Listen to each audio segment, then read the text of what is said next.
Saksak ang ikinamatay ng isang Pinay na nagbabakasyon sa Slovenia. Ang suspect, ang asawa niyang Slovenian. Balitang hatid ni Mariz Umali. Nitong Desyembre lang nang unang beses na magpunta sa Bled, Slovenia ang Pilipinang si Marvel Facturan. Sa mga larawang ipinost online ng kanyang asawang Slovenian na si Mitya Kociancic, nakuha sa labas ng Pilipinas, masaya pa silang magkasama sa tinawag ng Slovenian na best Christmas so far. Pero masaya sanang bakasyon ni Marvel na uwi sa trahedya. Natagpo ang patay sa saksakang Pinay sa kanilang pinagbabakasyonan. Suspect sa krimen ang sarili niyang asawa. Mula doon sa mga report ng na nakalap ng pulis, ang narinig ay may away na dito na napunta sa pagsaksak sa biktima. Sabi ng pulis, pagpasok nila doon sa apartment, patay na yung biktima. Wala nang buhay. Naabutan pa raw ng mga pulis sa lugar ang suspect na agad inaresto at ikinulong. Ayon sa Commission on Filipinos Overseas Tourist Visa, ang gamit ni faktura ng umalis, kaya hindi na sumailalim sa kanilang training. We conduct counseling for the spouses of foreign nationals. Kung saan tinitingnan namin yung background ng foreign spouse at nagbibigay kami ng certificate para makaalis sila dito. Tinitingnan namin kung may criminal record ba yung foreign national or kung may pang ibang concern that may require parang additional counseling ng Filipina. Unfortunately, hindi siya pumasok dun sa ruta na yun. Ayon sa DFA, natapos na ang isinagawang autopsy sa labi ni Facturan at nakipag-ugnayan na rin sa ina ng biktima ang ating embahada roon. Umaasa silang may uuwi na ang labi ni Facturan sa Pilipinas sa loob ng 2 linggo. Tiniyak ng Embahada ng Pilipinas sa Austria na tututukan nila ang kaso. Unang-una para siguraduhin na maiuwi yung mga labi ng biktima. At pangalawa, na syempre may hustisya na mangyayari. Patuloy naming sinusubaybayan at maganda yung ugnayan namin sa pamalahan ng Slovenia. Mariz Umali nagbabalita para sa GMA Integrated News. Update po tayo sa malagim na sinapit ng Pinay na kababayan nating pinaslang sa Slovenia at nagpapatuloy ng wildfire sa Los Angeles sa Amerika. Kakausapin po natin si DFA Undersecretary Eduardo De Vega. Magandang umaga at welcome po sa Balitang Hali. Magandang umaga. Nakausap niyo na ho ba ang pamilya ng Pinay na pinaslang po ng kanyang Slovenian na asawa at maaari ho bang baka maikwento niyo sa amin kung kamusta po sila? Kapo po nakausap through the radio at pinaliwanag niya sa amin yung paano sila nagkatagpuan o ng anak niya at saka yung lalaki through online marriage lang, online nagkakilala, online courtship tapos dumating dito nung Hulyo, parang pakasal tapos bumalik, no? Nung December, sumunod yung misis, sa Tokyo pa kinuha yung visa, walang embahada pa yung Slovenia dito, although magtatayo na sila in March.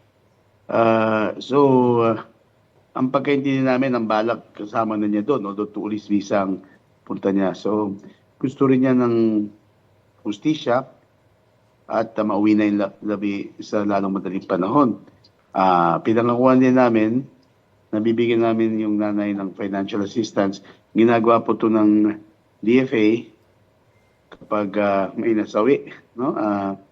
After all, nasa aming jurisdiction to kasi yung Department of Migrant Workers para sa OFW, hindi OFW anak nila, no? Nga po. At wala pong attaché doon sa Slovenia. Kaya, sabi ni Ambassador Luli, Bernas, nung narinig natin, gumagalaw na, tsaka todo naman yung suporta sa atin sa Slovenia. Kasi pati sa Slovenia, medyo malaking balita to at na masama rin loob nila, nahihiya sila sa nangyari. Kaya, siyempre, masakit to nangyari. Wala pang 1 linggo siya. Apo. Kaya sinusubukan lahat. Although, ang yun lang issue, no, kung kamusta yung mental health. Yun nga po. Kasi may balita na recovering siya from mental illness. So, maaaring yun may dahilan kaya niya ginawa to. Or, lahat inimbestigan. Pero base po sa Slovenian authorities, meron ho ba na establish kung ano ho ang motibo ng pagpatay? Bukod po dun sa sinasabing baka meron siyang mental illness? Wala pong final findings pa. Although sinusubaybayan ng ating honorary consul doon, narinig nga natin may away. Pero siyempre napaka-disturbing naman na purkit nag-away lang sinaksak na ng gusto. So malaman din natin sa lalo madaling panahon yan. Pero for now, ang emphasis natin yung pag-uwi ng remains ng labi. Meron po bang criminal records ito pong Slovenian? Batay po doon sa baka nakausap ninyo na counterpart sa Slovenia. Wala po, mental illness. Mental illness. Posible ho ba Opo, siyang so, mapanagot din sa ating batas dito sa Pilipinas para ho magkaroon ng hustisya, sabi nga? Well, yung justisya dapat sa Slovenia kasi nangyari yung krimen sa Slovenia.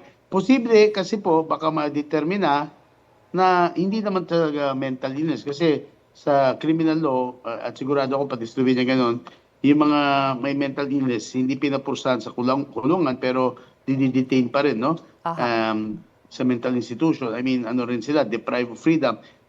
Pero posible na ma-determina na hindi naman siya loss ng mental faculties.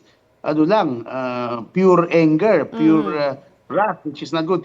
In fact, sinabi niya, happiest Christmas, di ba? Sabi niya, report ninyo. So, mukhang hindi yung tao na nababaliw, no? Pero, may we advise, mga kababayan natin, at saka mahirap para sa akin magsabi, nakikidalamhati na tayo, na-announce ng DFA yan, sa pamilya, mahirap magsasabi sa mga Pilipina, huwag basta-basta mag-asawa, pero nakita natin to online, pakasal, punta doon, nangyari. So, kailangan kilalanin mabuti at tulad ng sinabi ng CFO, meron silang seminar para sa mga outgoing na natitira sa abroad. Ito ay para sa immigrants, hindi ito para sa OFW, iba yun.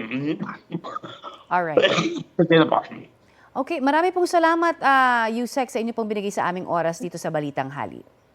Magandang umaga. By the way, sa LA naman, tuloy pa rin ang pagtutulong ng ating konsulado doon. 150 pa lang ang Pilipino na wala ng bahay, pero nandun kami para tumulong. Salamat po. Maraming pong salamat. Yan po naman si DFA Undersecretary Eduardo De Vega. Monday well spent para kay 50th MMFF Best Actor Dennis Trillo at wifey na si Jeneline Mercado. Nag-cinema date sila kahapon. Natuwa ang dalawa nang mapansin ang mahabang pila ng viewers para sa 2024 MMFF Best Picture na Green Bones. Thankful lang din, Jen, kahit ang ilan sa viewers ay clueless na ang bidang si Dennis ang naglilibot. Mga mare at pare, habol na sa mga sinihan dahil ngayon ang huling araw ng extended run ng MMFF. Sunod pang mapapanood ang Green Bones at iba pang entries sa 2025 Manila International Film Festival sa California sa Amerika. Mula January 30 hanggang February 2 yan, mga mare. Mga mare at pare, may magbabalik na OPA this 2025. Walang iba kundi si South Korean superstar Lee Min-ho. Kinanunsyo yan mismo ni Minho at ng kanyang agency sa kanilang social media accounts ngayong araw. Sa Seoul, inaasahan ang kick-off ng kanyang 2025 Asia Fan Tour na Minhoverse. Bago siya pumisita sa iba pang Asian venues, kabilang ang Bangkok, Macau, Taipei, Jakarta, Tokyo at syempre Manila, 2023 siya huling bumisita rito para sa isang event sa Quezon City. See you soon, pareng Minho! Nagsagawa ng clearing operations ang Meralco sa kahabaan ng FC Tuazon sa Pateros kaninang umaga. Inayos po ng mga linemen ng Meralco ang spaghetti wires o buhol-buhol na kable ng kuryente roon.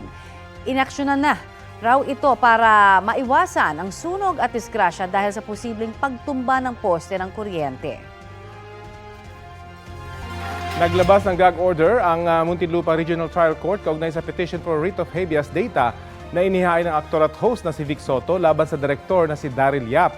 Kinatigan ng korte ang hiling ni Yap dahil kasama sa ihahain nilang verified return o tugon sa petisyon ni Soto ang pelikula niya na hindi pa nailalabas. Ngayong may gag order, bawal isa publiko ng parehong kampo ang anumang tatalakayin tungkol sa petisyon alinsunod sa sub judice rule.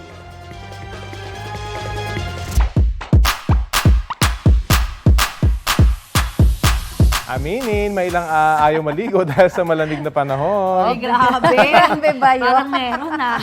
Pero sa India, the cold never bothered the millions of Hindu na naglublob sa ilog. Eh, ano kaya ang para sa ba yung mga yan, No. hindi ba? Tignan natin, ha? Piligo. Kada 12 taon lang idinaraos ang Mahakumbh Mela Festival. Ito ang itinuturing na pinakamalaking pagtitipon sa buong mundo. Sa unang araw pa lang nito, tinatayang 2.5 million na ang nakikibahagi sa tinatawag na Holy Dip sa lugar kung saan nagtatagpo ang 3 ilog na sagrado sa mga Hindu. Kahit pa nagyayelo ang tubig, naligo ang mga deboto habang umaawit. Paniwala nila, lilinisin daw nito ang mga kasalanan nila. Yan, at magtatagal ng 6 na linggo o 48 days ang festival. Inaasahan pong aabot sa 400 million ang kabuang bilang ng mga Hindu at turistang dadalo. Wow na wow!